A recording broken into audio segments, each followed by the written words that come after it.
जय हिंद फ्रेंड्स।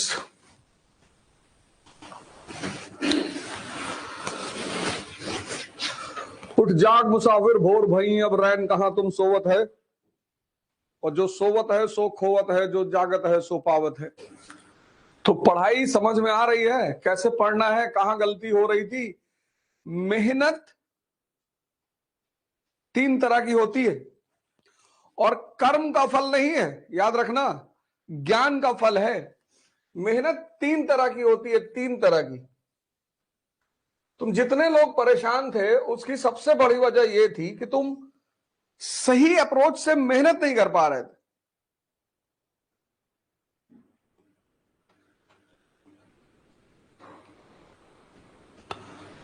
मेहनत तीन तरह की होती है। पहली, फिजिकल लेबर, फिजिकल, जिसको हम मजदूर कहते हैं। कहां इसको ज्यादा पैसा मिलता है, कहां इसको मेहनत का फल मिलता है।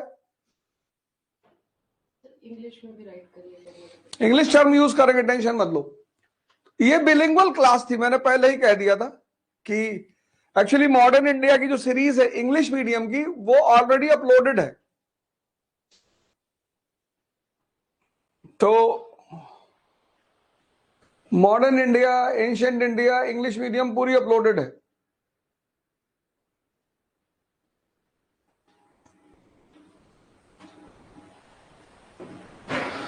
कल वाली क्लास अपलोड हो गई।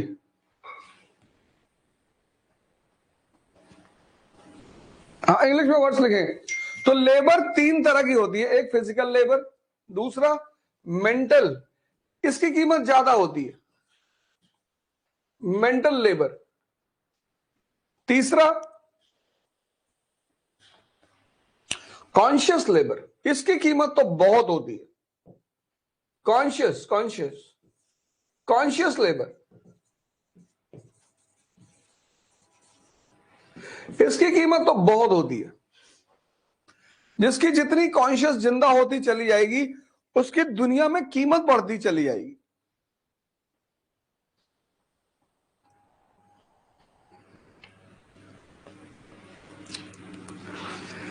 तो जितने लोग मजदूरी करते हैं,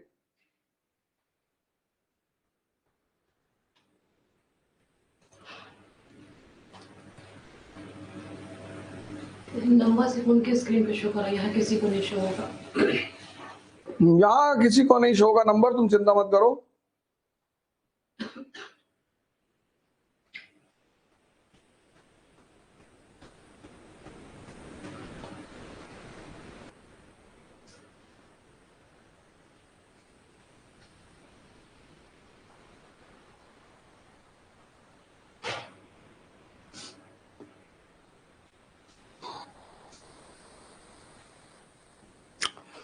ये तीन तरह की लेबर हैं।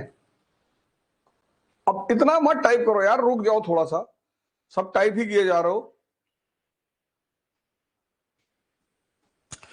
इंग्लिश हिंदी दोनों में लिखेंगे यार, इतना टेंशन क्यों ले रहे हो।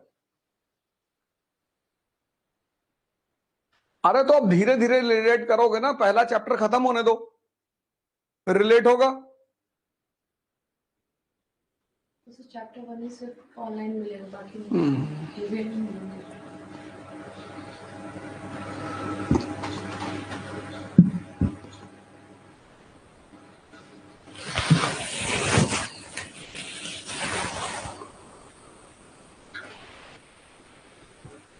तीन तरह के, ये है मजदूर,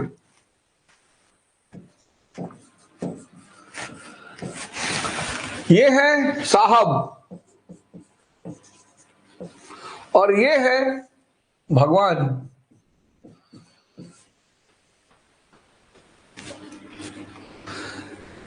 इसलिए सिर्फ मेहनत करना इंपॉर्टेंट नहीं है, मेहनत का तरीका वो बहुत इंपॉर्टेंट है। देखो, जहांगीर शाह राजक घर में पैदा हुआ, फारूक सियार राजक घर में पैदा हुआ, मोहम्मद शाह रंगीला राजक घर में पैदा हुआ। तुम और हम एक सामान्य घर में पैदा हुए।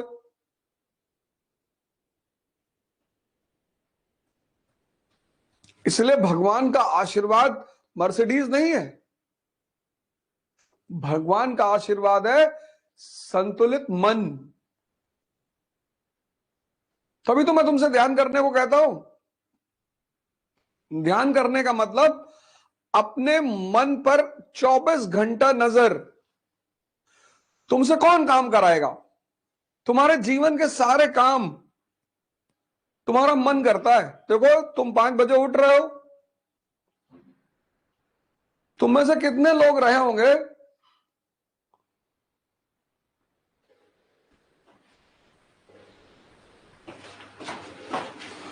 तुम में से कितने लोग रहे होंगे, कितने,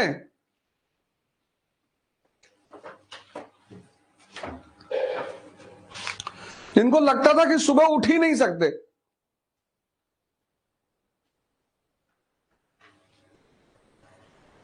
अभी तो मैं तुम्हें ऐसे पॉलिटी पढ़ाऊंगा, ऐसे ही पढ़ाऊंगा पॉलिटी।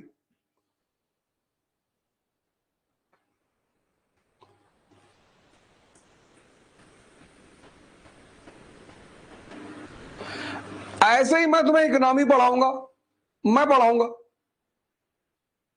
हिस्ट्री, पॉलिटी, इकोनॉमी मैं पढ़ाऊंगा। 3 चीज मैं पढ़ाऊंगा।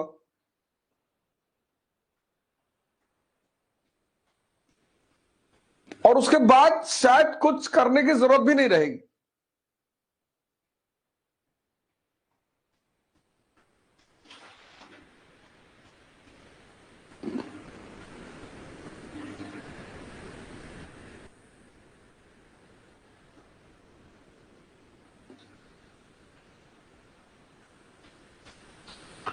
तो अब तुम्हें लेबर, यहां इस 2 तरह के लेबर करना है, श्रमण बनना है। तो कल जो है, कल जो कहानी चल रही थी,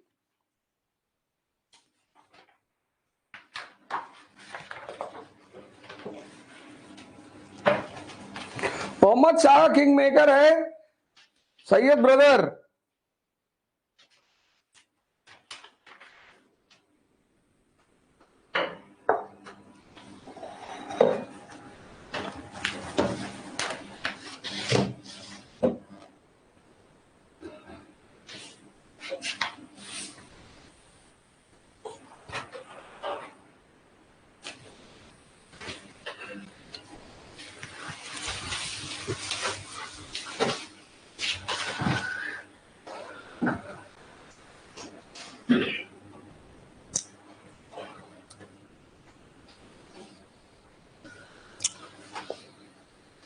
ज्योग्राफी क्या?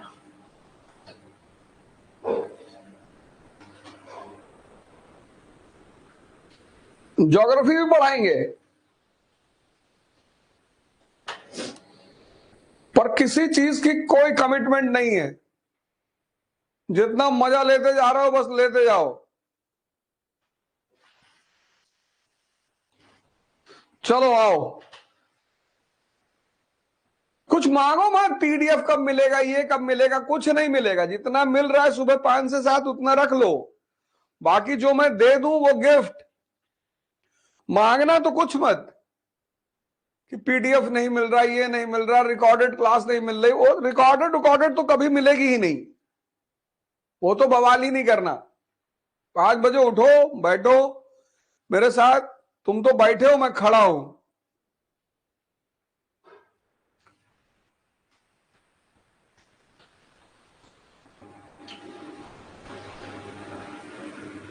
मोहम्मद शाह रंगीला,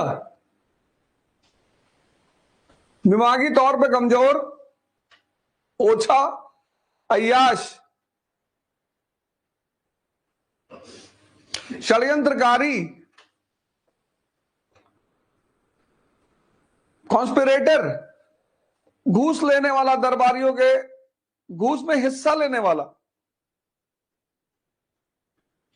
वित्तीय फाइनेंशियल क्राइसिस बरकरार। ये देखो, यही तो 2 समस्याएं थी। मोहम्मद शाह रंगीला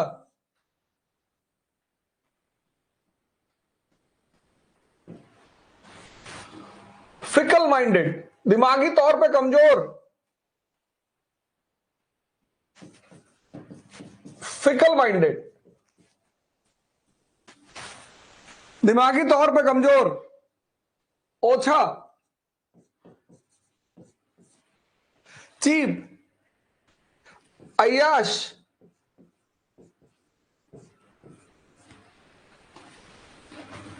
कॉन्स्पिरेटर,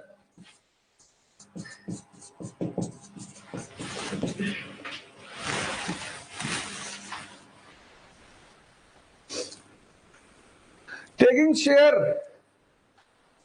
जो उसके दरबारी ब्राइब लेते थे उसमें शेयर लेता था, निग्लेक्शन ऑफ हिज ड्यूटीज, प्रशासन पे कोई ध्यान नहीं। ये सब कल हम लोगों ने डिस्कस किया। और ये कब हो रहा है? ये तब हो रहा है जब state is in great danger.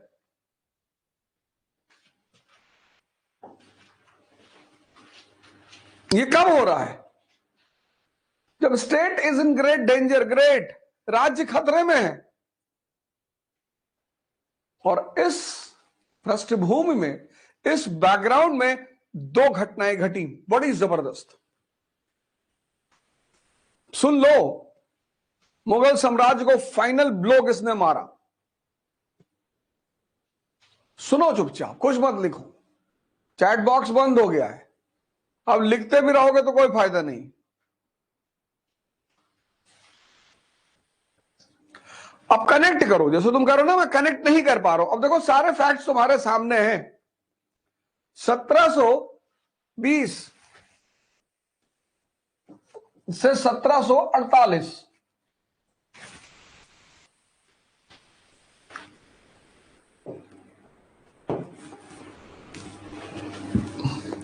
अब ये है बैकग्राउंड। अब देखो कैसे कैसे चीजों को जोड़ा जाता है। ये है बैकग्राउंड।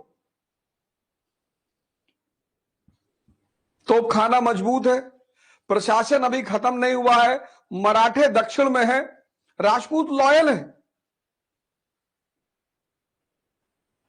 किसकी जरूरत है? युग पुरुष की। लेकिन ये युग पुरुष नहीं है।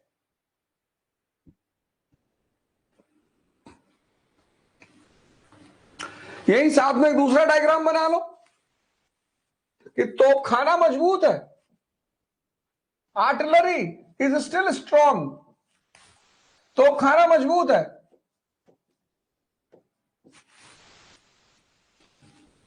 प्रशासन अभी खत्म नहीं हुआ, स्टिल सेफ। मराठा दक्कन में,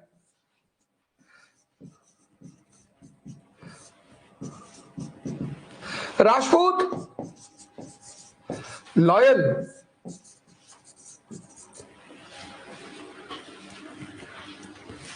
देखो, अब इस परिस्थिति में एक युग पुरुष की जरूरत है। एनसीईआरटी कह रही है कि एक युग पुरुष की जरूरत है। युग पुरुष, इंसान कामिल, कोई काबिल इंसान हो, उसकी जरूरत। और ये ऐसा है। अब दोनों डायग्राम सामने रख लो, अब दोनों डायग्राम सामने रख लो, एक पेज पे दोनों डायग्राम बना लो और सामने रख लो।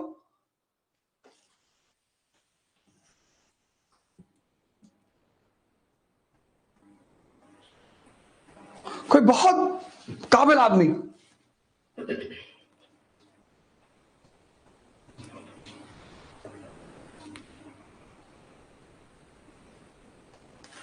एक आदमी ने इसको समझाने की कोशिश की। अब इस परिस्थिति में दो घटनाएं घटी। पहली घटना 1724, निजामुल मुल्क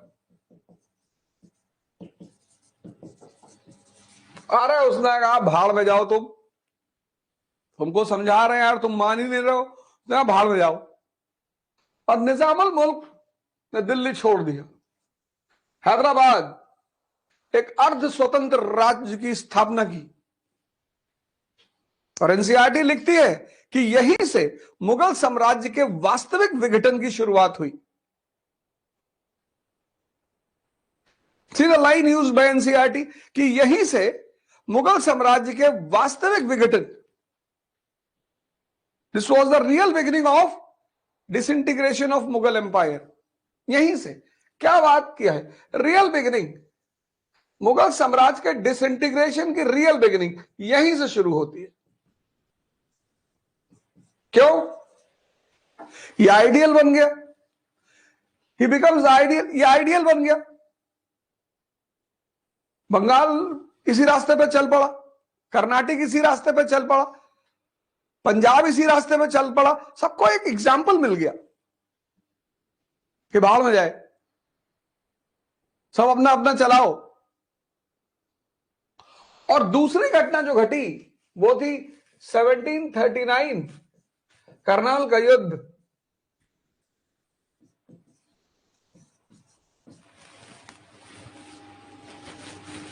इसके दो परिणाम रहे। पहला, मराठा और जो यूरोपीय कंपनियां हैं, यूरोपियन कंपनीज, इनको मैसेज मिल गया कि the boss of this country is dead. और दूसरा, 70 करोड़ की लूट।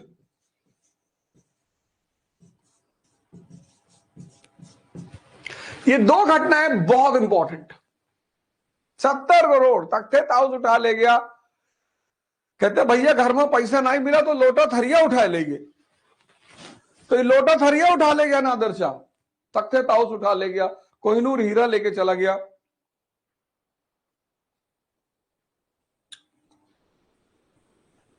जैसे आज राजनेता कुछ भी कर रहे हैं, ऐसे उस वक्त सादत खान बुरहानुल मुल्क ने नादिर शाह से कहा कि सरकार आप दिल्ली आओ, हम बहुत पैसा दिलाएंगे आपको।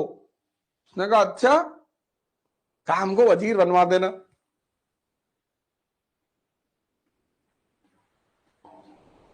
आया दिल्ली, जितना इन्होंने प्रॉमिस किया था उतना पैसा दिला ही नहीं पाए। नवाब के, अवध के नवाब, अवध के संस्थापक, इनको सुसाइड करना पड़ा।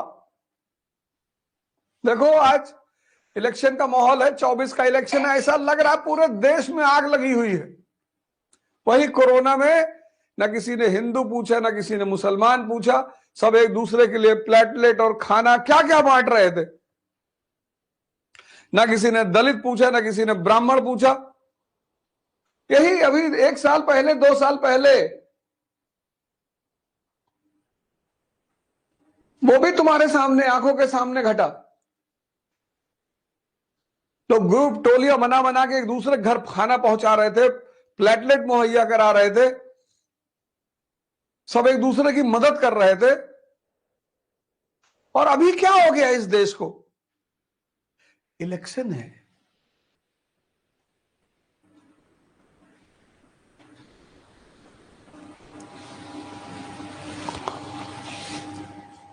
हिंदुस्तान के राजनेताओं की हनीमून शुरू हो गया है और इस जनता को वो औरत समझते हैं।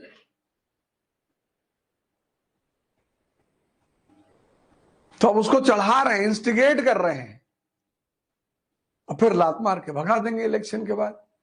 फिर ये जनता चिल्लाएगी भैया बहुत नेता लोग, बहुत भैया हम लोग को बेवकूफ बनाते हैं। भैया तुम बेवकूफ हो। ये देखो,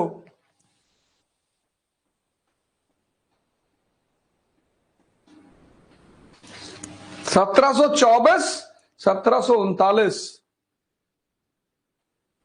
और इसका परिणाम यह हुआ, देयरफॉर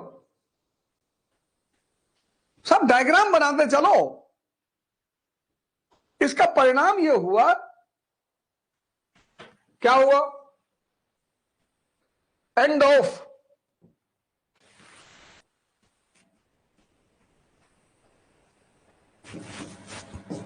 मुगल वंश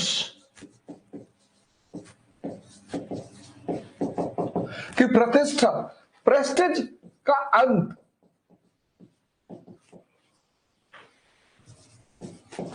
मुगल वंश के प्रेस्टिज का अंत, मुगल वंश का जो प्रतिष्ठा थी भारत में, खत्म।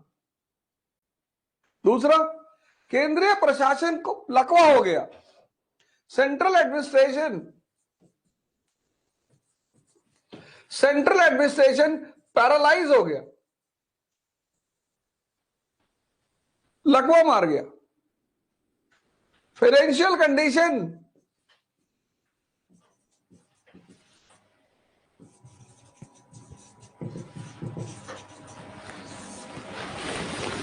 डिवास्टेटेड।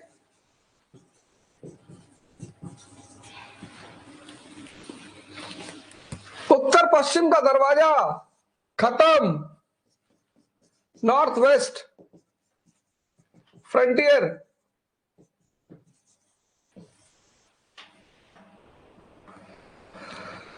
की सेफ्टी लाइन खत्म।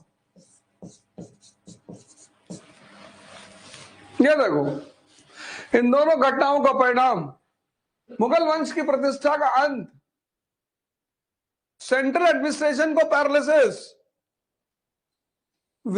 वित्तीय दशा की हालत खस्ता, खत्म। और जो नॉर्थ वेस्टर्न फ्रंटियर है, जहां से विदेशी आक्रमण होते हैं, वो दरवाजा खुल गया। और इसके बाद तो अहमद शाह अब्दाली 1767 1767 जब भी मौका मिलता था मथुरा तक आकर लूट कर जाता था वो।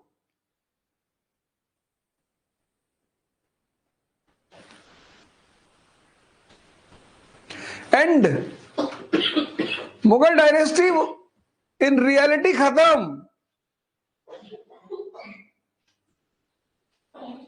मुगल राजवंश का अंत वास्तविक तौर पर, रियलिटी में, वास्तविक तौर पर, वास्तविक रियलिटी में मुगल जो वंश, राजवंश है, मुगल डायनेस्टी, खत्म।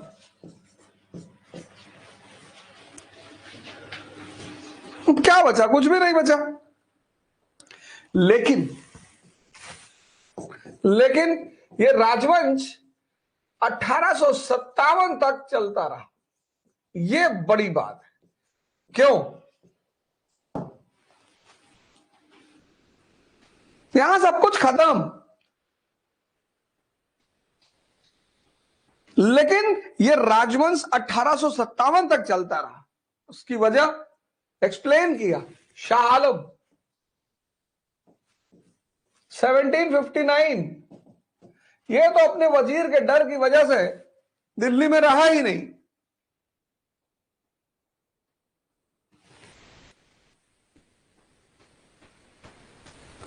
अवध भाग गया शुजाउद्दौला की शरण में। फिर शुजाउद्दौला, शाह आलम और मीर कासिम, इन तीनों ने एक संगठन बनाया। एक लेम, पैर खराब, एक ब्लाइंड, शाह आलम, और एक पागल शुजाउद्दौला। इन तीन लोगों ने संगठन बनाया। एक लेम, पैर खराब, एक अंधा शाह आलम। लेम कौन? मीर कासिम। अंधा कौन? शाह आलम। और पागल शुजाउद्दौला।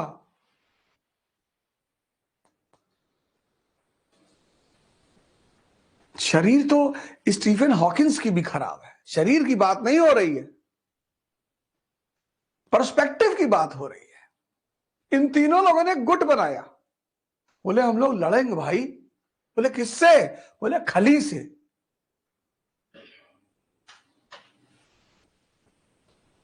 सत्रह सौ 1764 बैटल ऑफ बक्सर। बहुत मारा पटक पटक के इन तीनों को, आगे डिस्कस करेंगे। और शाह आलम को 1765 में ईस्ट इंडिया कंपनी ने अपना पेंशनर बना लिया। कहा बादशाह तो इधर आप, तो तुमको इलाहाबाद बैठाए और जितना कागज तुमको भेजेंगे उसको दस्तखत करना। तो बंगाल, बिहार और दीवानी, बंगाल, बिहार और उड़ीसा की दीवानी किससे ली? शाह आलम से। क्योंकि वास्तविक तौर पे तो इनकी सत्ता खत्म हो चुकी थी, लेकिन भारतीय जनमानस में ये अभी भी राजा थे।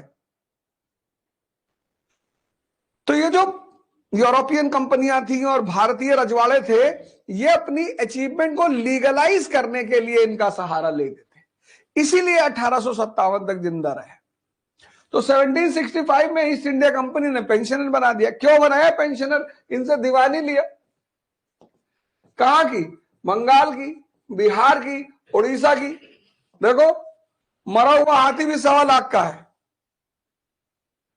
1772 में इनको मराठा उठा ले गए कि चलो हमारे साथ, मराठे इसको उठा ले गए।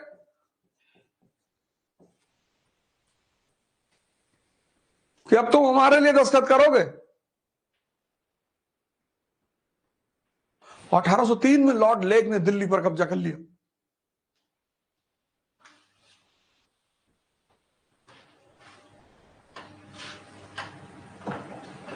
और 1857 के विद्रोह के बाद अब इनकी कोई जरूरत नहीं रही और मुगल राजवंश फाइनली पूरी तरह से खत्म। तो अब 1707, अब एक डायग्राम बनाएंगे। 1707 डेथ किसकी? औरंगजेब की।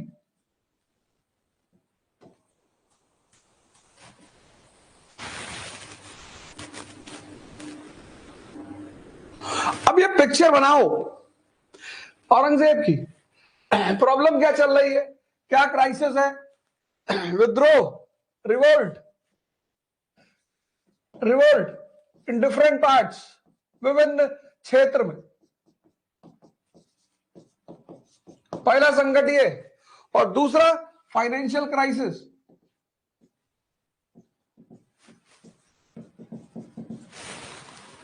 अब ये डायग्राम जो मैं बनाने जा रहा हूं, वित्तीय संकट, ये 1000 करोड़ का है।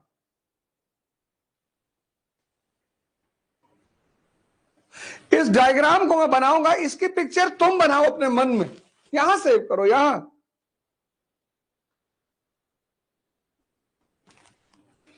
यहां तुमने इसकी वैल्यू को, दुनिया के सारे धर्म जब मंदिर, मस्जिद, चर्च, गुरुद्वारा जाते हैं तो सजदा करते हैं।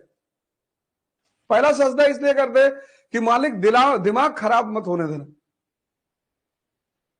नहीं तो भाषण देते वक्त कह देंगे ये जो काले किसान है उनके कानून बने हैं, दिमाग सही रखो मालिक।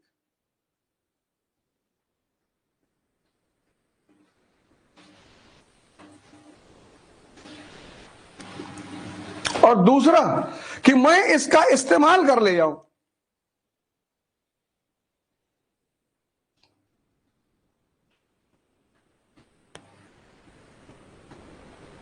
इसी का तो इस्तेमाल नहीं हो पा रहा है और तुम क्यों परेशान हो?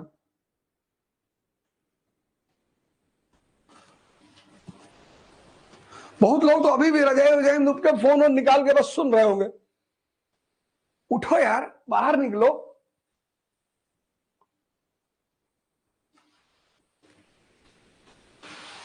शक्ति तुम्हें चाहिए, संघर्ष कौन करेगा? देखो हमारे प्रधानमंत्री जी को, आदरणीय मोदी जी, विरोध, राजनीति में मतभेद एक बिल्कुल अलग बात है, पर किसी पर व्यक्तिगत हमला नहीं होना चाहिए।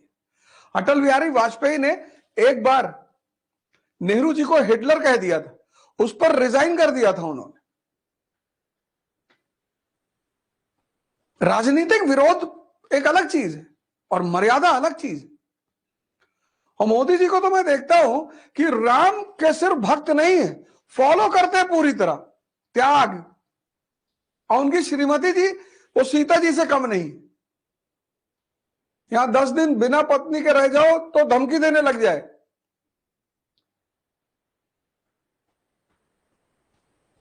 और हनुमान जी उनके अमित शाह जी है। ये अडवाणी जी को उन्होंने परशुराम बना दिया।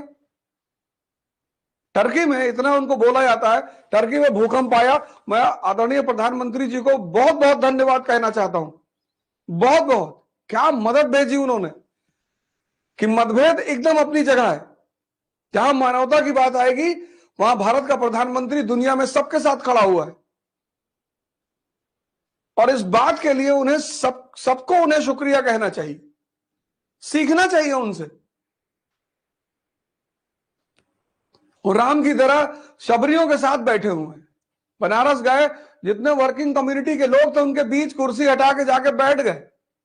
सिर्फ बुरा पक्ष ही देखना बहुत बड़ी बात नहीं होती, और बुराई तो कोई है ही नहीं, राजनीति है, नीतियां बन रही हैं, या तो वो नीतियां आपको अच्छी लगती है नहीं अच्छी लगती, लेकिन इसके लिए कोई भी व्यक्ति मर्यादा का उल्लंघन नहीं करेगा।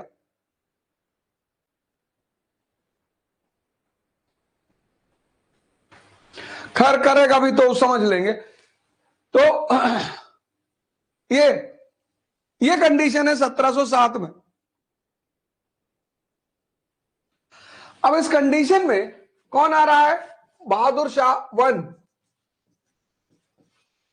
बहादुर शाह ये आ रहा है, ये पहला आदमी। इसने क्या किया? अब ये क्षेत्र देखो, ये अब दो फ्रंट पे क्या काम किया। अब इसने क्या किया? इसने विद्रोह को संभाला, विद्रोह को संभाला,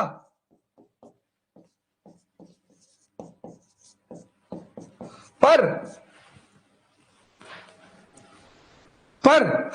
उन्हें खत्म नहीं कर पाया।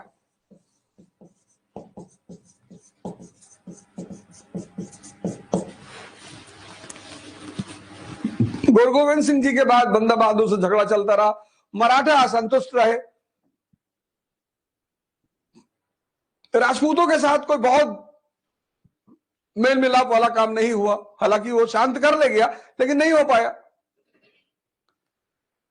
और फाइनेंशियल बैंकरप्सी पैदा कर दी, वित्तीय दिवालापन। इसके बाद कौन आया? जहांगीर शाह। इससे तो खैर कुछ हुआ नहीं। इसका जो वजीर है जुल्फिकार खान, ये काबिल आदमी, इसने क्या किया?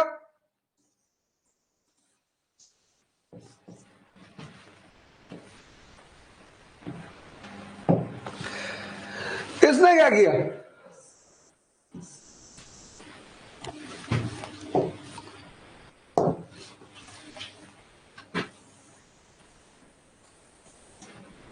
सशक्त समझौते,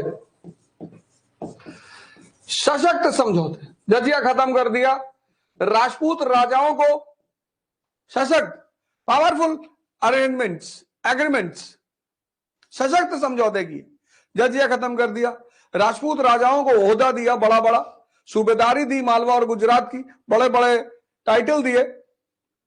मराठों से कहा तुम यार चौथ और सरदेशमुखी सबका लोग कलेक्ट करो, हमें कोई दिक्कत नहीं है, पर अधिकारी हमारे होंगे। अब इस वित्तीय दिवालियापन से बचने के लिए इसने एक जहर पैदा कर दिया, इजारादारी। यहां निगेटिव का चिन्ह लगा दो कि वित्तीय दिवालियापन से बचना है तो इजारादारी शुरू कर दी। इसके बाद तीसरा आदमी आ रहा है, फारूक सियार। यहां पे कौन है? Syed brothers, Syed brothers.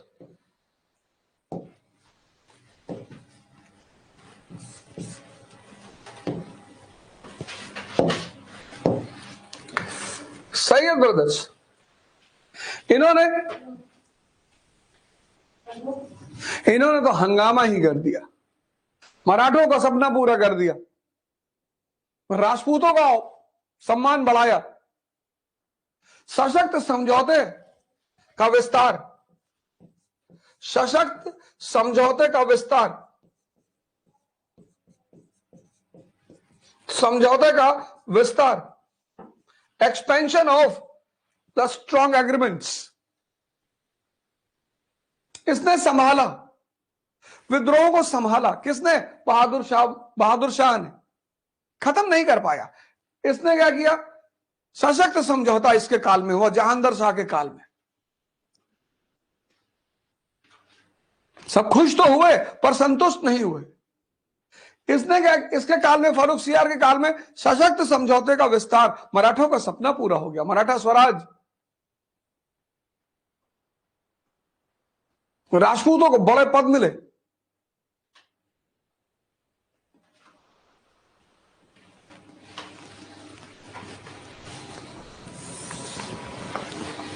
पर वित्तीय स्तर पर फ्रॉड, गबन,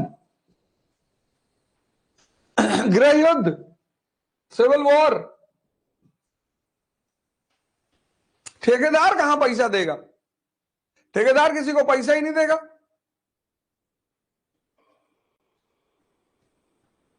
और सबसे बड़ी घटना घटी, राजा की प्रतिष्ठा में कमी। राजा की प्रतिष्ठा, वंश की प्रतिष्ठा नहीं, राजा की प्रतिष्ठा में कमी।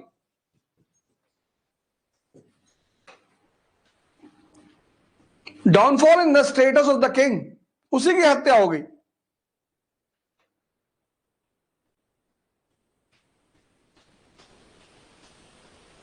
इसके बाद मोहम्मद शाह रंगीला,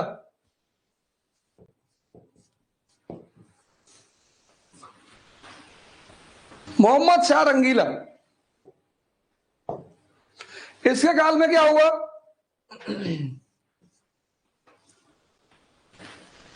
1724 का विस्फोट,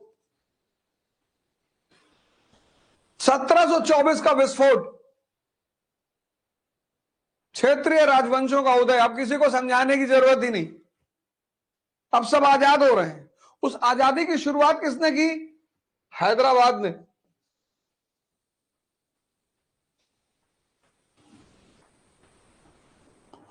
और दूसरी घटना क्या घटी? 1739 का विध्वंस, डिवास्टेशन।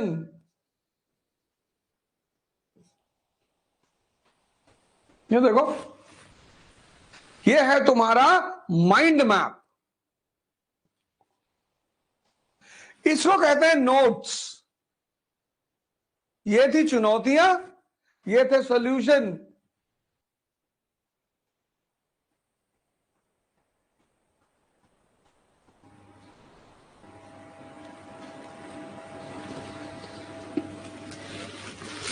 देख लो वो चुनौतियां, रिवोल्ट और फाइनेंशियल क्राइसिस, ये चुनौतियां, ये था समाधान।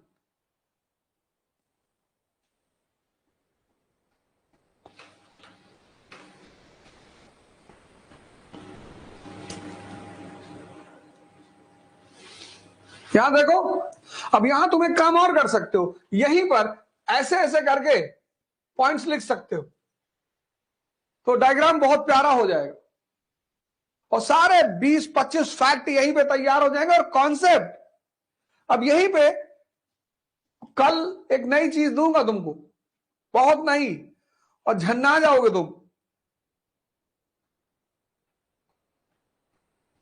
झन्ना जाओगे मतलब ये नहीं है कि पलट जाओगे कुर्सी पर बैठे हो तो।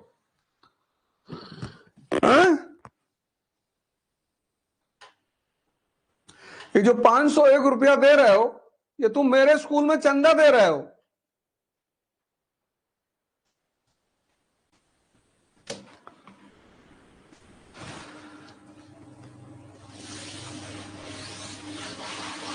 और कोई किसी से मेरे नाम पे झगड़ा नहीं करेगा, नहीं तो बहुत बुरा हो जाए। कोई लड़ाई झगड़ा नहीं करेगा। हक है भैया किसी को कुछ उल्टा सीधा बोलने का, परेशान नहीं होंगे लोग। तुम सीख रहे हो, पढ़ लोगे, समझने लगोगे, रिलेट करने लगोगे, कल कोचिंगों में जाओगे, सवाल करोगे, क्वेश्चन पूछोगे, तो लोग मेरे किसके ऊपर नाराज होंगे? अवध ओझा के ऊपर। ही का उल्टा सीधा सिखा रहे हो। अभी क्या, तुम क्लास जाते हो, टीचर डिक्टेट कर रहा है, तुम लिख रहे हो, तुम्हारे दिमाग से कोई प्रश्न उठ ही नहीं रहा है।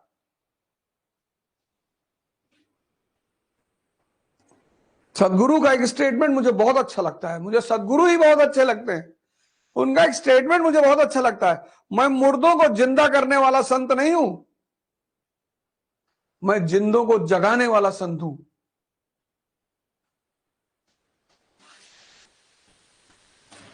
तो मैं तो संत हूं नहीं, लेकिन मैं जिंदों को जगाने वाला शैतान हूं।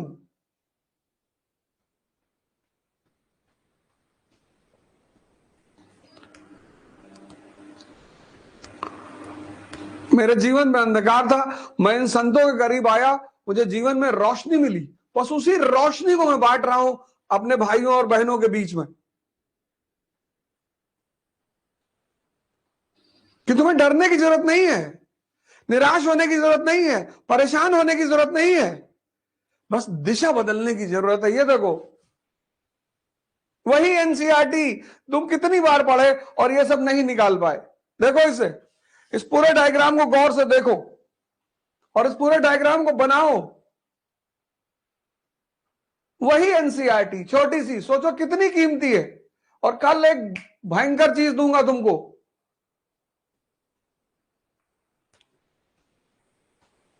वही एनसीईआरटी तुम कितनी बार पढ़े, ये डायग्राम नहीं निकल पाए। यही तुम्हारा नोट्स होता पहले 4-5 पेज का।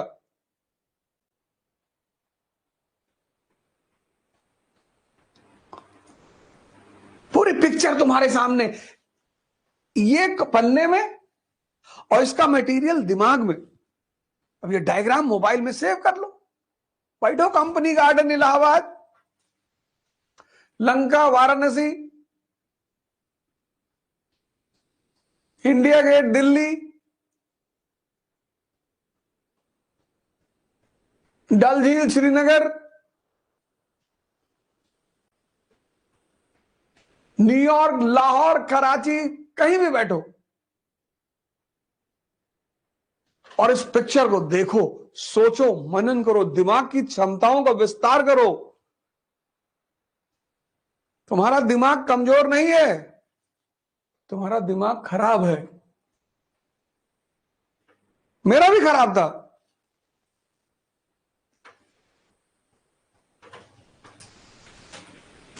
तुम्हारा दिमाग कमजोर नहीं है। हमको भी लोग कहते थे कुछ नहीं कर पाओगे, आईएएस की तैयारी है, हंसते थे लोग मेरे ऊपर।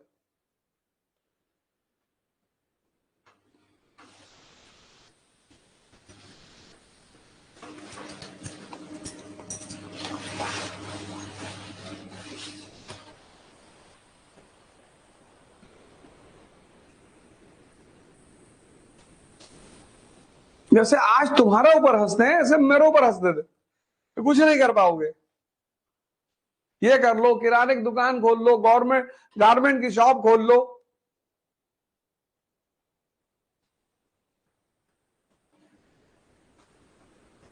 पर मुझे आशा की किरण मिली भारत के संतों में।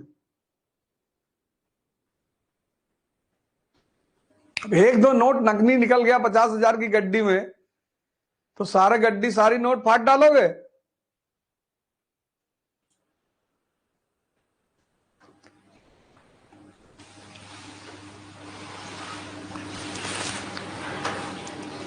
और 5वां नाम लिख लो, इस डायग्राम को पूरा कर लो। एक नाम और इसी के नीचे और एरो बनाओ, 5वां नाम।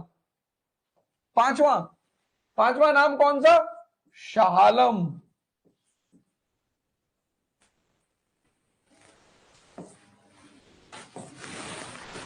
वास्तविक सत्ता खत्म, अब कुछ नहीं करना है। वास्तविक सत्ता खत्म, अब राजा को कुछ नहीं करना है। क्यों? क्योंकि क्षेत्रीय राजवंश को उदय हो चुका है। अब तुम मराठा की चिंता ना करो, सब आजाद हो चुके हैं, स्वतंत्र, क्षेत्रीय राजवंश स्वतंत्र। End of the real power of Mughal emperor, end of the real power.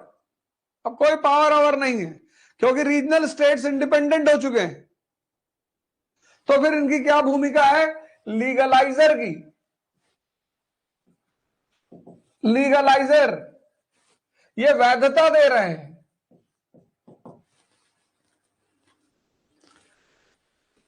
अंग्रेजों के कर्मों की, मराठों के कर्मों की, किसी का भी कर्म हो, ये वैधता देते हैं, बस दस्तखत कर देते हैं, साइनिंग अथॉरिटी बन गए हैं।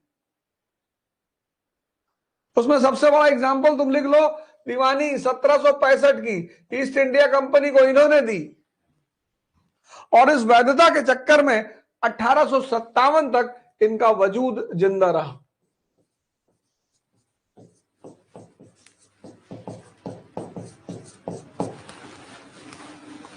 ये पहला पिक्चर यहां बनाओ, इसका इस्तेमाल करो यार। कहां फंसे पड़े हो तुम लोग? सब मिलेगा, सब। ये संसार जो है ना, जिस संसार के पीछे तुम दौड़ रहे हो, ये संसार शक्ति का गुलाम है।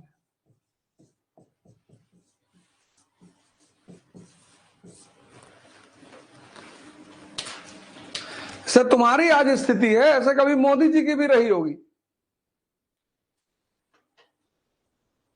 कोई पूछता नहीं रहा होगा, लोग गाली देते रहे होंगे, ताना मारते रहे होंगे, और आज तुम क्या कर रहे हो? तुम संसार के पीछे भाग रहे हो। ये तुमको लोड ही नहीं ले रहा, तुम इसके पीछे भागो, इसके। ध्यान करो, योग करो, पढ़ो, और मां बाप का सम्मान करो। ये चार तुम अपने जीवन का प्रियम्बल बना लो। ये चार तुम अपने जीवन का प्रियम्बल बना लो, प्रियम्बल, उद्देशिका, कि मैं ध्यान करूंगा, मैं योग करूंगा, मैं पढ़ूंगा और मां बाप का सम्मान करूंगा। और ये डेली शपथ उठाओ।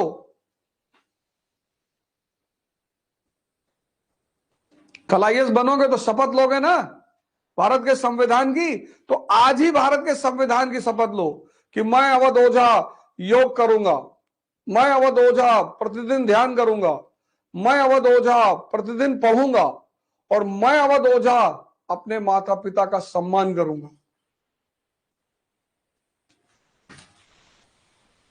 बस दिशा चेंज हो गई। 6 महीना लगेगा पंडित जी। सब पंडित हैं इस देश में, जो पढ़ रहा है वो पंडित,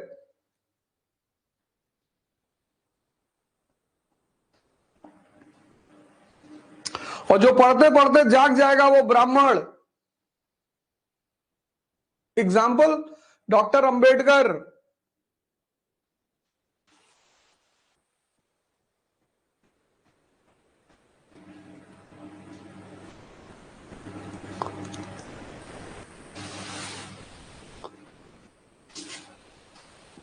अब आज एक व्हाइट पेज पे ये पूरा डायग्राम बना लेना, पूरा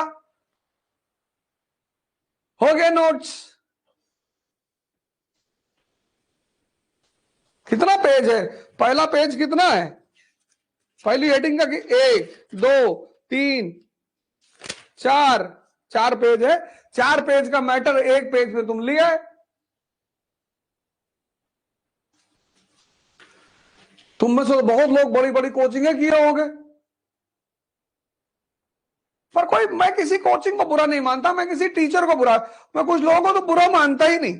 तुम्हारी क्षमता क्या थी उनसे निकालने की? तुम्हारी कमजोरी है ये। Demand is equal to supply. तुम मांगोगे तो मिलेगा, और छीनोगे तो ज्यादा मिलेगा। तुम खुद ही मुर्दे की भांति क्लास में बैठे रहते हो, कोई नहा के नहीं गया, कोई ऐसे पड़ा हुआ है। तुमको धन चाहिए, मर्सिडीज चाहिए, सुंदर स्त्री चाहिए, सुंदर पति चाहिए, सबको हर चीज चाहिए।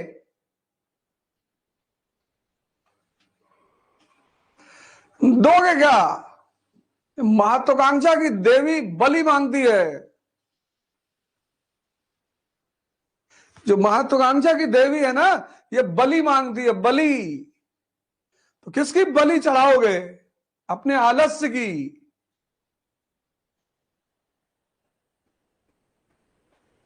ये जो महत्वाकांक्षा की देवी है, ये ऐसे किसी में प्रसन्न नहीं होती है। महत्वाकांक्षा की देवी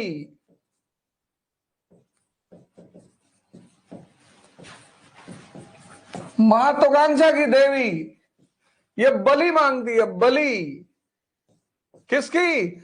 आलस्य की।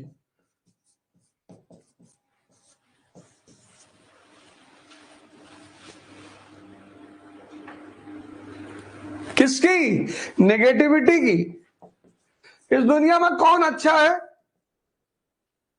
सब मानव है यार। सब में कुछ ना कुछ है, सबकी बुराइयां क्यों देख रहे हो?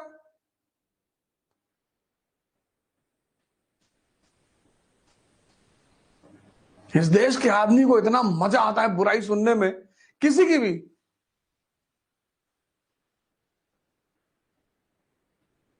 कबीर ने चिल्ला चिल्ला के कहा, बुरा जो देखन मैं चला, बुरा ना मिलिया कोई, और जो घर जो मन देखूं अपना, मुझसे बुरा ना कोई। अपने आप को सुधारो यार।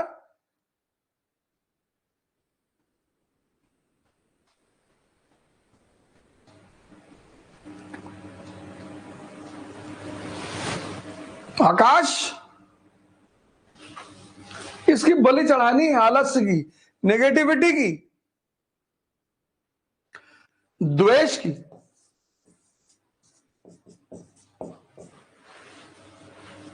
ईर्ष्या की।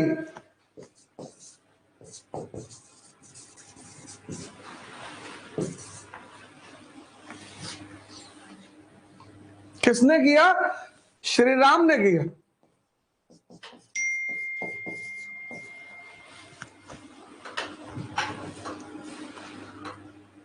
किसने किया? भगवान कृष्ण ने किया।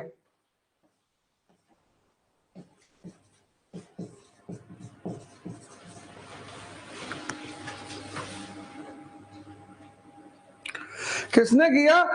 हजरत मोहम्मद ने किया।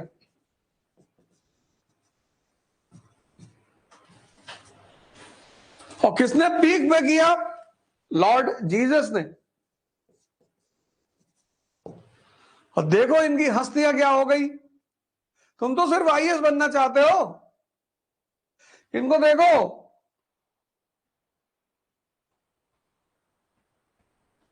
भगवान बुद्ध, एक आदमी उनके चेहरे पे थूक दिया, उन्होंने चद्दर उठा के पोंछ लिया। आनंद गुस्से में आए, रोका उन्होंने। अरे बोले यार इसकी मां जी टेंशन में है बेचारा, 3 अटेम्प्ट प्री नहीं निकला इसका, परेशान है। क्लास 6 से जो उसकी गर्लफ्रेंड थी उसके दोस्त के साथ चली गई, उसका पीसीएस हो गया था।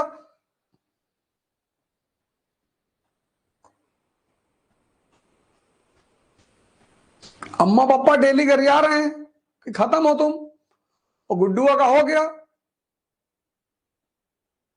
बुआ जी डेली फोन कर रही है कि तुम्हारे पापा का बीपी बहुत हाई रहता है, भैया पढ़ के कुछ कर लो जल्दी से।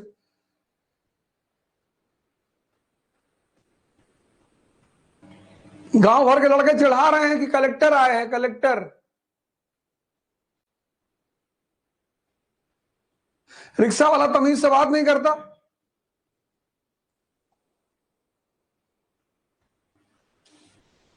तो ये सब गम भुलाता है गुटखा।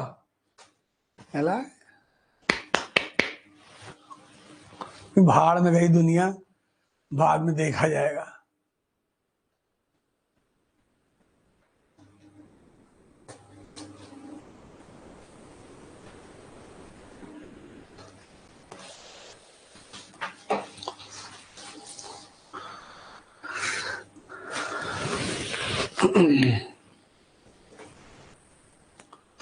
मुझे पता है कब क्या करना है।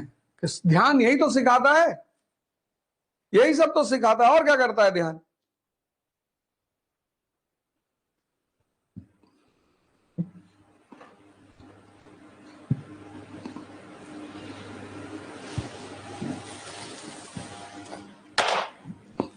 और यहीं पर तुम्हारा पहले चैप्टर का पहला हेडिंग समाप्त हुआ।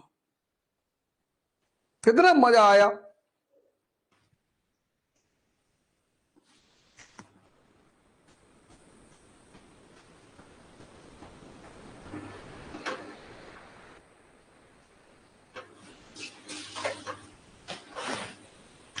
हमसे मत कहा करो ये सर इस पे बोल दीजिए उस पे बोल दीजिए।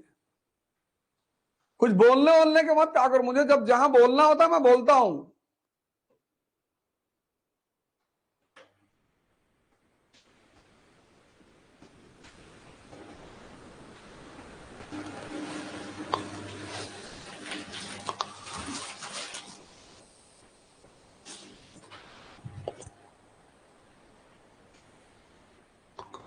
ऐसे पढ़ना है, ऐसे अप्रोच रखना है,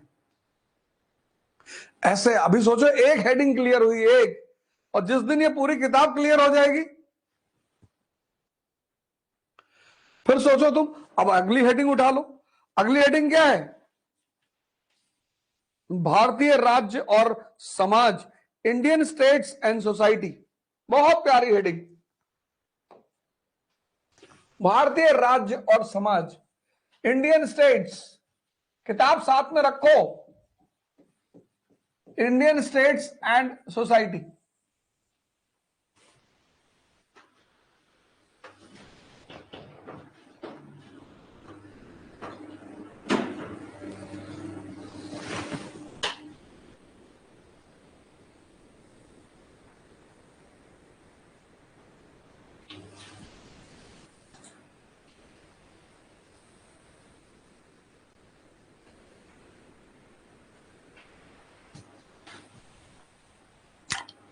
अब 18वीं शताब्दी में के सेकेंड पार्ट में, यानी 1750 के बाद मुगल साम्राज्य का अंत, after 1750s, end of Mughal dynasty.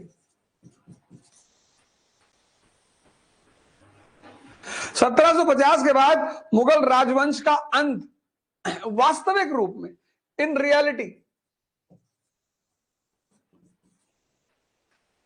Virtually वो अभी भी गद्दी पर है, वर्चुअली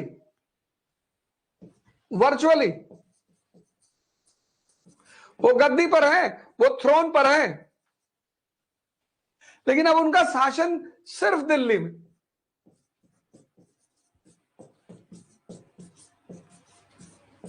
सिर्फ दिल्ली पर शासन।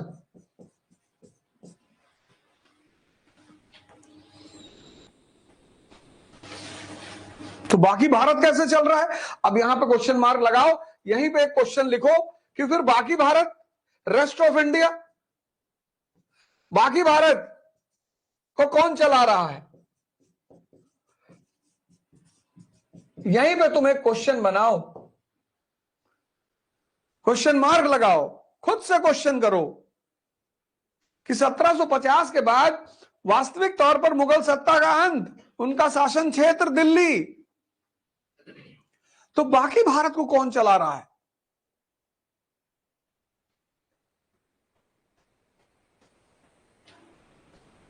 जब सवाल करोगे तो जवाब मिलेगा इन्हीं किताबों में। तो बाकी भारत कौन चला रहा है? और किताबें जिंदा दिमागों से बात करती हैं और मुर्दा दिमागों को नींद लाती। तो बाकी भारत को कौन चला रहा है?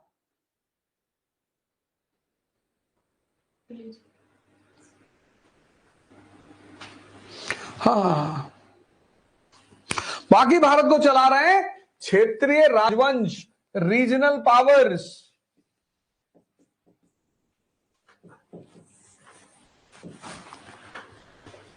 क्षेत्रीय राजवंश, क्षेत्रीय।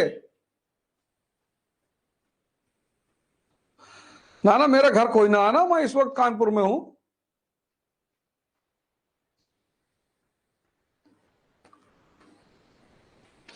और बेटा सबसे रिजल्ट चाहिए। कुछ भी करो यार, एक अच्छे बिजनेसमैन बन जाओ, एंटरप्रेन्योर बन जाओ, आईएएस बन जाओ, पीसीएस बन जाओ, डॉक्टर बनो, इंजीनियर। इस देश में बनने की कमी है।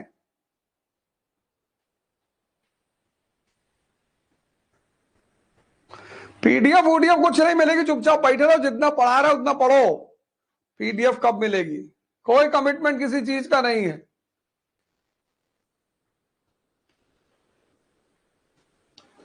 रीजनल पावर्स, तो बाकी देश को कौन चला रहा है? Regional powers.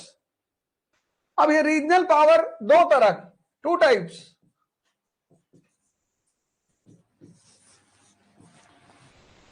दो तरह की रीजनल पावर्स। पहला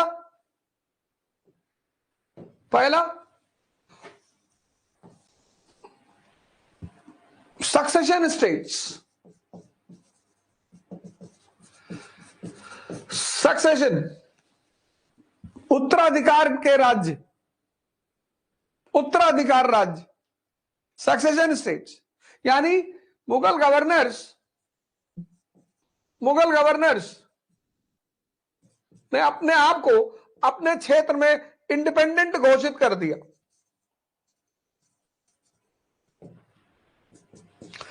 मुगल गवर्नर्स, इसको सक्सेशन स्टेट बोलते हैं। जैसे बंगाल, जैसे अवध, जैसे हैदराबाद, इसको बोलते हैं सक्सेशन स्टेट्स, उत्तराधिकार राज्य। ये पहला ग्रुप था, उत्तराधिकार राज्य। और दूसरा ग्रुप था विद्रोह के परिणाम स्वरूप जन्म, birth in the background of revolts.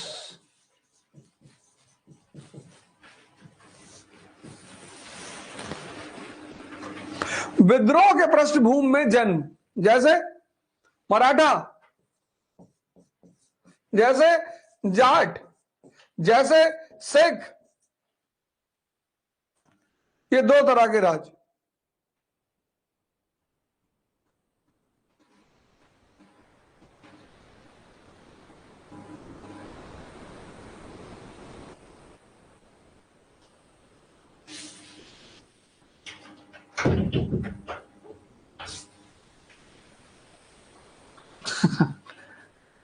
जिसको व्हाट्सएप, फरमान खान मैसेज कर रहे हैं, जिसको व्हाट्सएप ग्रुप में ऐड होना वो मैसेज करें।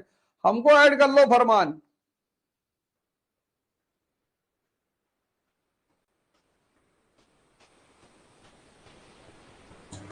अरे फाइनेंशियल क्राइसिस राज्य को है। जैसे आज हिंदुस्तान सरकार के पास पैसा नहीं है, लोगों के पास तो बहुत है।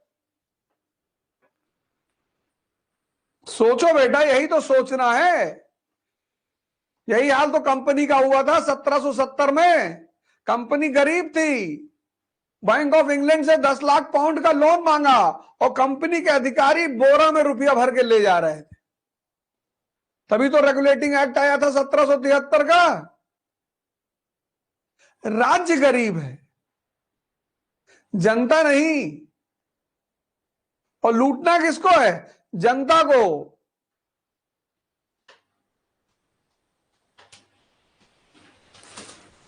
तो 1750 के बाद मुगल साम्राज्य का अंत और दो तरह के राज्यों का उदय। अब भारत के विभिन्न भागों को कौन चला रहा है? रीजनल पावर्स, दो तरह की। सक्सेशन स्टेट्स, मुगल गवर्नर थे, उन्होंने अपने आप को इंडिपेंडेंट घोषित कर दिया, बंगाल और अवध। और ब्रिटिश, दूसरे तरह के ब्रिटिश बैकग्राउंड और विद्रोह के पृष्ठभूमि में पैदा हुए राज्य, मराठा, जाट और सिख। अब इन लोगों ने क्या किया?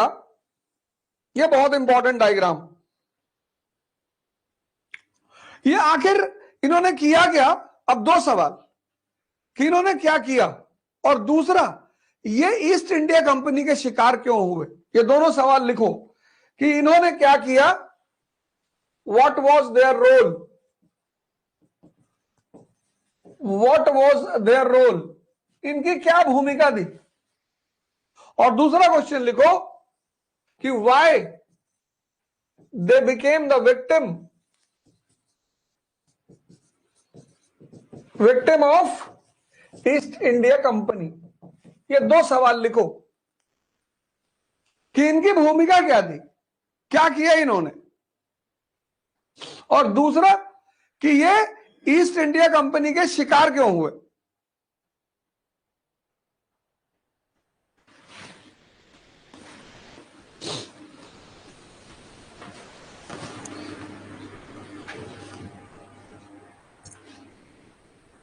अब आंसर इसी पैराग्राफ में है, इसी हेडिंग में, ये दोनों आंसर है।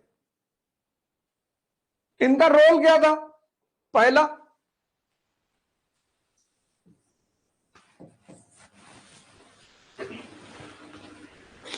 इनका रोल यह था कि इन्होंने लॉ एंड ऑर्डर को मेंटेन किया।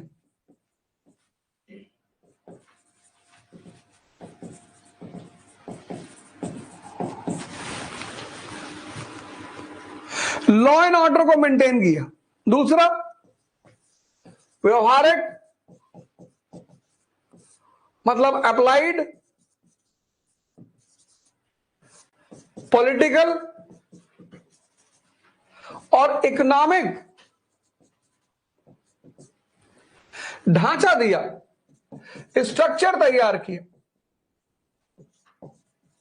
अपने अपने क्षेत्र में इन्होंने अप्लाइड पॉलिटिकल और इकोनॉमिक ढांचा तैयार किया, स्ट्रक्चर। से मुर्शीद कुली खान है तो भू राजस्व व्यवस्था में सुधार कर रहा है। एग्जाम्पल लिख लो, मुर्शीद कुली खान, अभी आगे पढ़ेंगे इसके बारे में। बंगाल में तक्कावी ऋण दे रहा है किसानों को।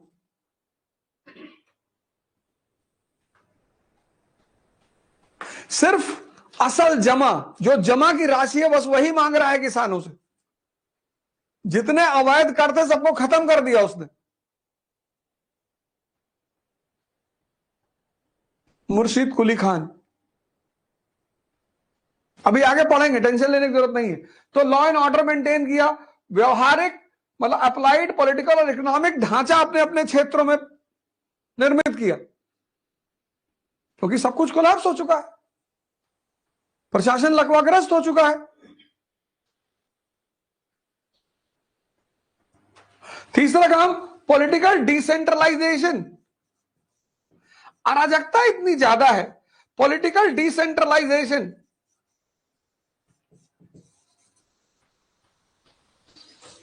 राजनीतिक विकेंद्रीकरण किसके हाथ में?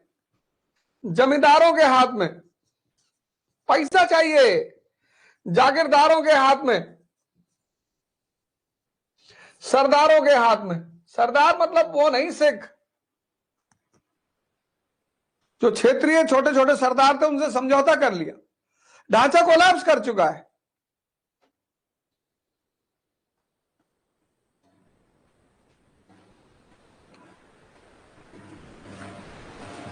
लॉ एंड ऑर्डर मेंटेन किया, अप्लाइड पॉलिटिकल इकोनॉमिक ढांचा तैयार किया अपने क्षेत्र में, पॉलिटिकल डिसेंट्रलाइजेशन किया।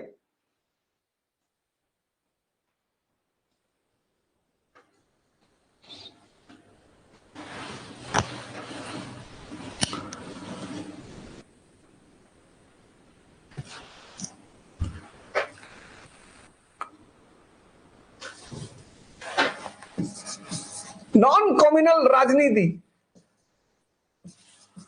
Non communal politics.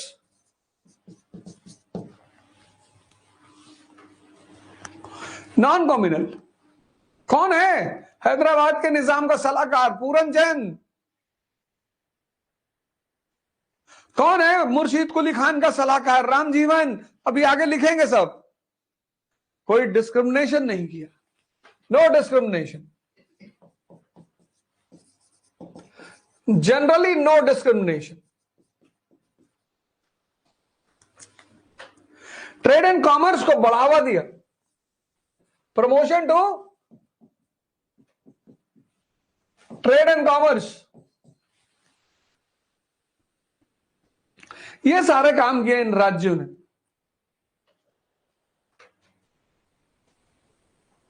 अब पिक्चर बनाओ, मुगल साम्राज्य खत्म हो चुका है, मुगल डायनेस्टी खत्म हो चुकी है।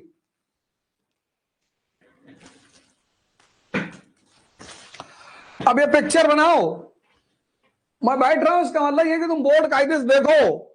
लॉ एंड ऑर्डर मेंटेन किया, स्टिक लेनी वैसे, लॉ एंड ऑर्डर मेंटेन किया, अप्लाइड पॉलिटिकल और इकोनॉमिक स्ट्रक्चर तैयार किया अपने अपने क्षेत्रों में। Example Murshid Quli Khan. Political decentralisation किया जमींदारों, जागीरदारों, सरदारों के साथ। कम्युनल राजनीति नहीं की, डिस्क्रिमिनेशन नहीं किया, और व्यापार और वाणिज्य को बढ़ावा दिया।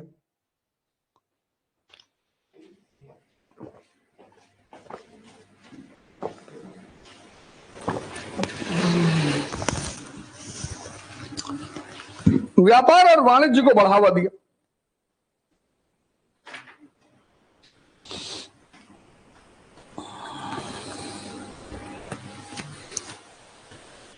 लेकिन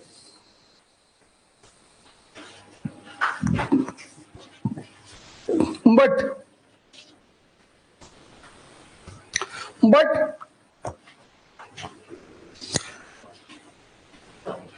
दे became the victim of East India company. परंतु ये ईस्ट इंडिया कंपनी का शिकार बन गए। क्यों?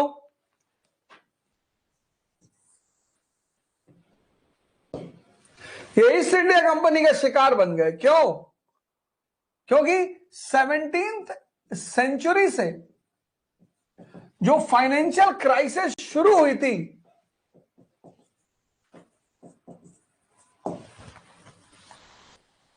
17वीं शताब्दी से जो फाइनेंशियल क्राइसिस शुरू हुई थी, उसको कोई खत्म नहीं कर पाया।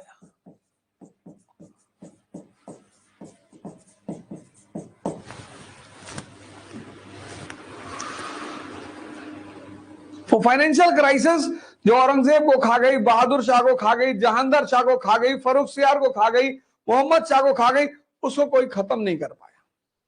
वो क्राइसिस चलती रही। दूसरा, ये सब कर उगाही वाले राज्य, सिर्फ कर उगाही, टैक्स कलेक्शन,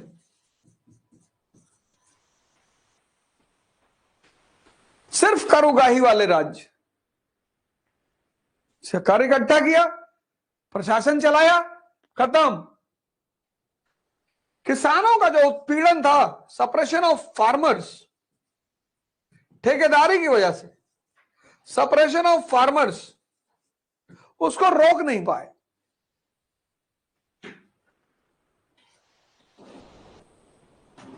कि महाजन, जमींदार, साहूकार,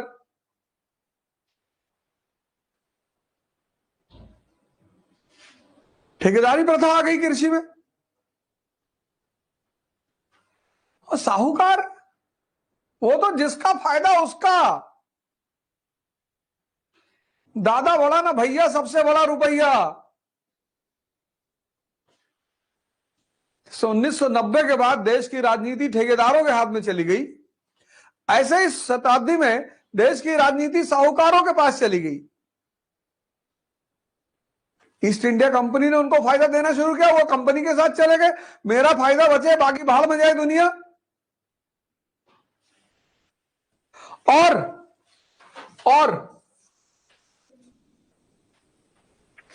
विदेशी कंपनियों से कुछ सीखा नहीं, स्वयं को मॉडर्नाइज करने की कोशिश नहीं की। तुम सोच के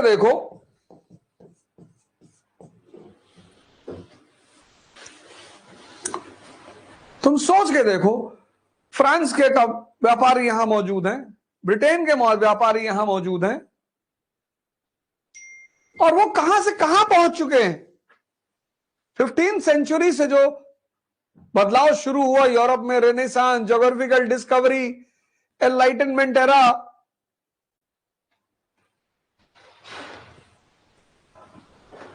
वो सब खत्म। उससे अगला आदमी तुम्हारे यहां बैठा है, दुनिया के दूसरे कोने में इतनी बड़ी बड़ी घटनाएं घट रही हैं, तुमको पता ही नहीं।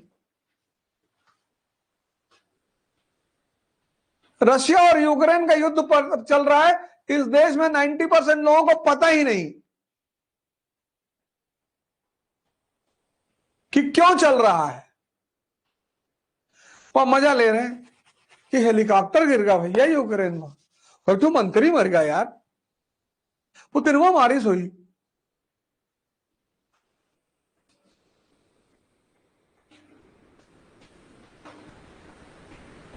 बजट आया है, इस देश के 90% आदमी को नहीं पता होगा।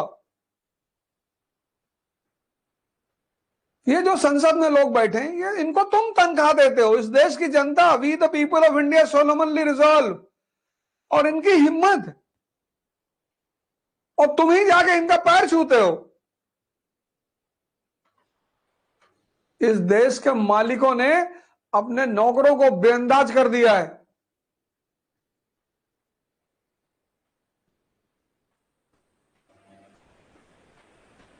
तुम्हारा नौकर 1000 रुपया लेके बाजार सामान खरीदने गया, लौट के आया, तुमने हिसाब ही नहीं मांगा, अब उड़ाएगा तो है ही है।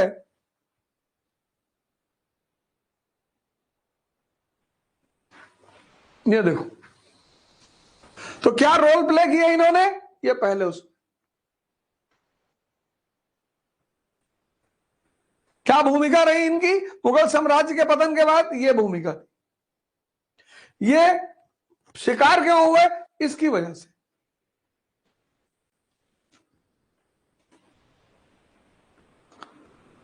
देखो, मैं डॉक्टर अंबेडकर को इसीलिए बहुत मानता हूं, बहुत।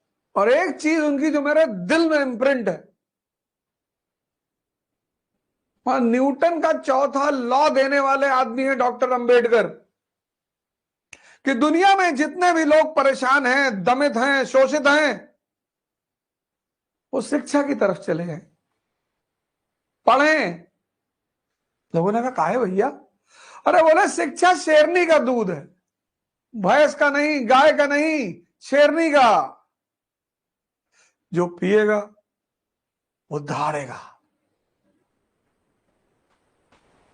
मैं जब मोदी जी की तारीफ करता हूं व्यक्तिगत तौर पर, तो कई बार लोगों को बहुत कष्ट होता है। मोदी जी से हमारी पटीदारी है, हमारा मकान कब्जा किए कि जमीन लिए छीने जा रहे हैं, लोगों ने वोट दिया, वो प्रधानमंत्री है, उसमें मैं क्या करूं। जो लोग उनसे खुश नहीं है वो फिर से वोट उनके विपक्ष में दे दें, वो हट जाएंगे। लेकिन व्यक्तिगत तौर पर मैं उनको बहुत मानता हूं, क्योंकि संघर्ष,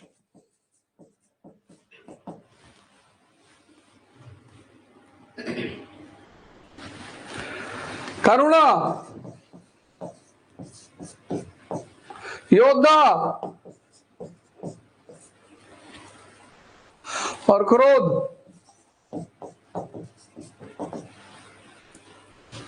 ये सब, ये देखो भगवान श्री, मैं कहता हूं ना, पैगंबर हिंद श्री राम, मोदी जी क्यों महान बने, उन्होंने इनकी पूजा नहीं की, इनको आदर्श माना। संघर्ष, उनका जीवन देखो, आरएसएस के एक कार्यकर्ता से भारत का प्रधानमंत्री, ये बात तुम्हें प्रभावित नहीं करती?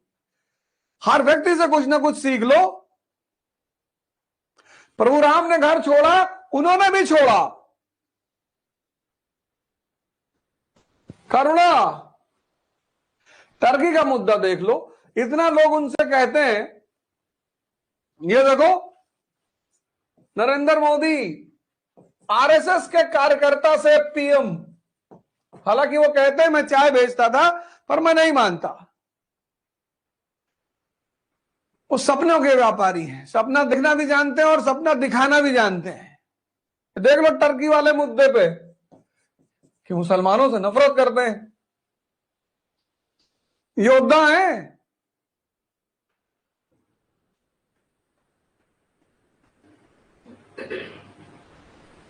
बिना मेंबर ऑफ पार्लियामेंट बने प्रधानमंत्री।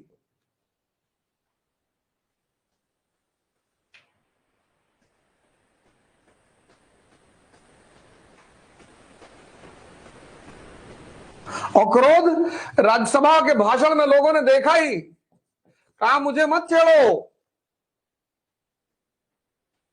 इसको बोलते हैं व्यक्तित्व।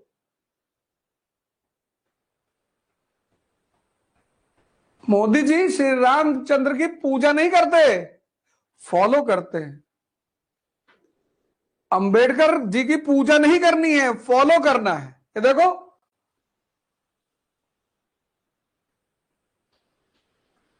तुमको आश्चर्य नहीं लगता कि वो कहते थे मैं चाय बेचता, चलो ना भी बेचते रहो या बेचते रहो, लेकिन एक सामान्य आदमी प्रधानमंत्री दूसरा टर्म, तीसरा कह रहे मैं बनने जा रहा हूं, अब की बार 400 के पार। मैं नहीं कह रहा हूं।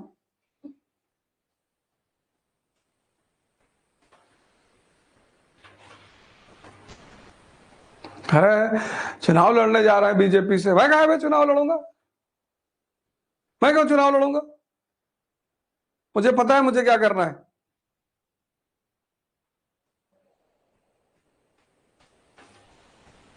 राक्षस राज बाली, भगवान आए मांगने के लिए। भगवान राक्षस राज, वानर राज नहीं, राक्षस राज बाली। शुक्राचार्य ने पहचान लिया कि ये तो विष्णु भगवान है, तुमको धोखा देने हैं। बोले आए होंगे, मेरा काम है दान करना, मेरे दरवाजे पे जो भी आएगा मैं दान करूंगा। भगवान है तो क्या हुआ? अरे बोला तुमको धोखा देगा, बोले देने दो। भगवान ने कहा 3 पग जमीन चाहिए, बोला ले लो। 2 पग में सारा ब्रह्मांड कब्जा। भगवान ने कहा तीसरा पैर, उसने कहा मेरे सर पे रख दो। है राक्षस, कोई बात नहीं।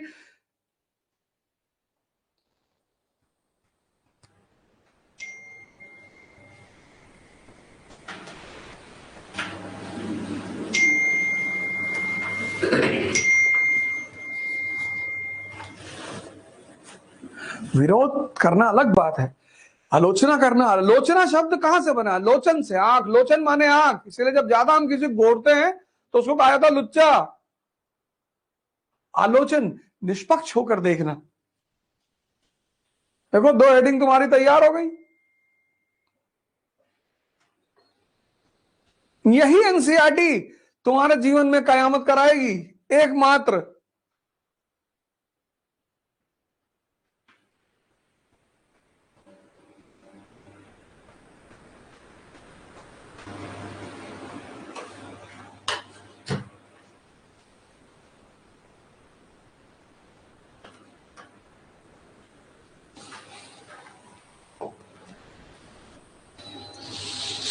अगली हेडिंग,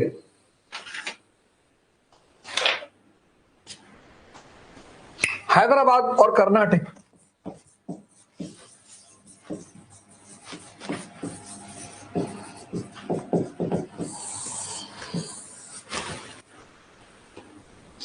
हैदराबाद और कर्नाटक।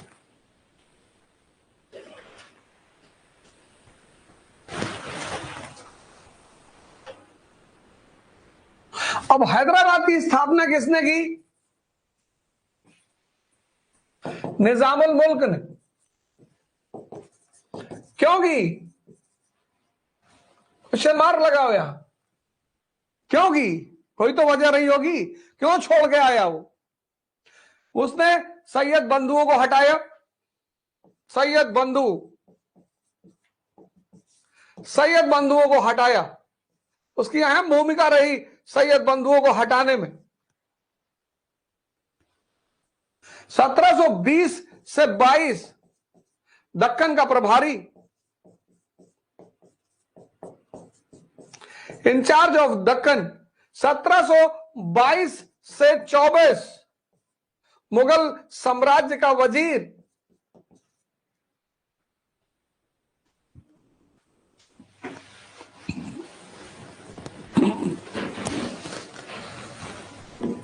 हैदराबाद की स्थापना की निजामुल मुल्क ने। सैयद बंधुओं को हटाया। 1720 से 22 दक्कन का प्रभारी, इंचार्ज ऑफ दक्कन। 1722 से 24 मुगल साम्राज्य का वजीर। फिर क्या जरूरत पड़ गई? फिर क्या जरूरत पड़ गई? वो जो फिकल माइंडेड मोहम्मद शाह रंगीला है ना, मोहम्मद शाह रंगीला, उसको समझा रहा है ये कि सरकार सब कुछ खत्म हो जाएगा, सरकार कुछ बचा नहीं है। वो सुन ही नहीं रहा।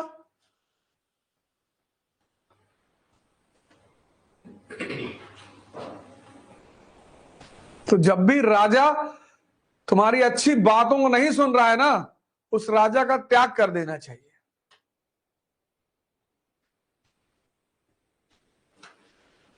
एक तो राजा सुन नहीं रहा, और टाइम पीरियड देखो 22 से 24। दक्कन में क्या चल रहा है? Civil war. कहां? मराठों के बीच, मराठों के बीच में सिविल वॉर चल रहा है। शाहू और ताराबाई, शाहू और ताराबाई, शाहू जी महाराज और ताराबाई, इन लोगों के बीच सिविल वॉर चल रहा है। आंतरिक कला, तो ये बिल्कुल सही मौका था उसके लिए। और हैदराबाद के तो क्या कहने, जलवायु, खाना, लोग।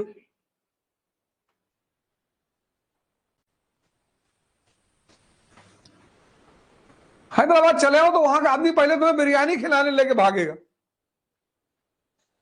कि भैया हम नहीं खाते। अरे बहुत अच्छी बनती। भैया हम खाते ही नहीं, बहुत बढ़िया, पूरी दुनिया से लोग खाने आते। और उनका जो हिंदी का एसेंट है,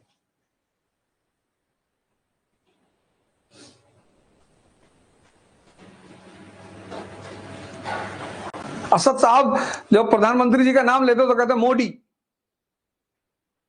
मोदी, मोदी जी नहीं कहते हो, मोदी। अच्छा लगता है उनके मुंह से।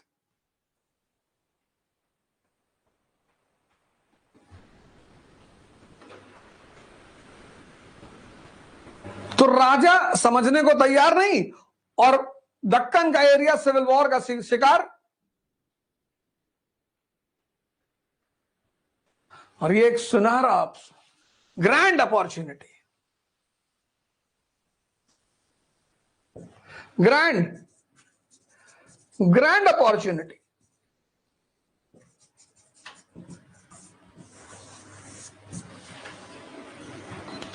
तो राजा सुनने को तैयार नहीं।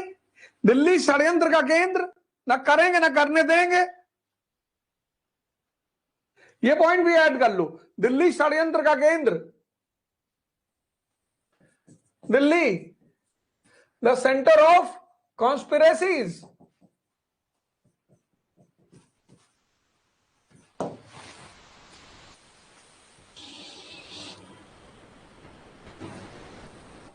Delhi the centre of conspiracies. राजा सुनने को तैयार नहीं। नादिर शाह ने हमला किया, दरबार में मुर्गा लड़ा रहा है।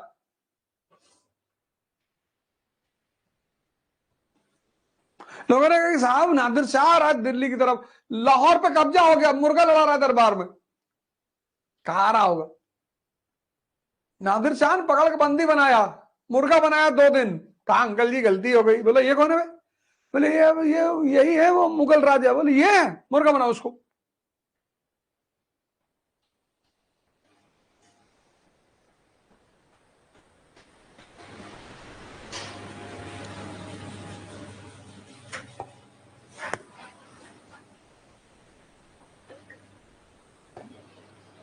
और 1724 में निजामुल मुल्क ने हैदराबाद राज्य की स्थापना कर दी। इससे क्या हुआ कल चर्चा करेंगे। हैदराबाद, कर्नाटक, बंगाल, राजपुताना, कल पूरा डायग्राम बनाएंगे सारे राज्यों का।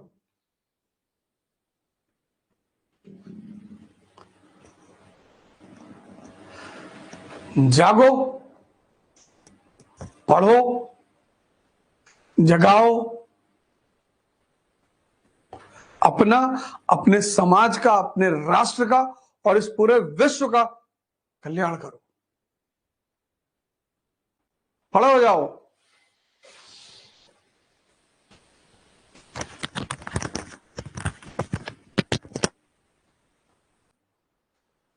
जय हिंद फ्रेंड्स।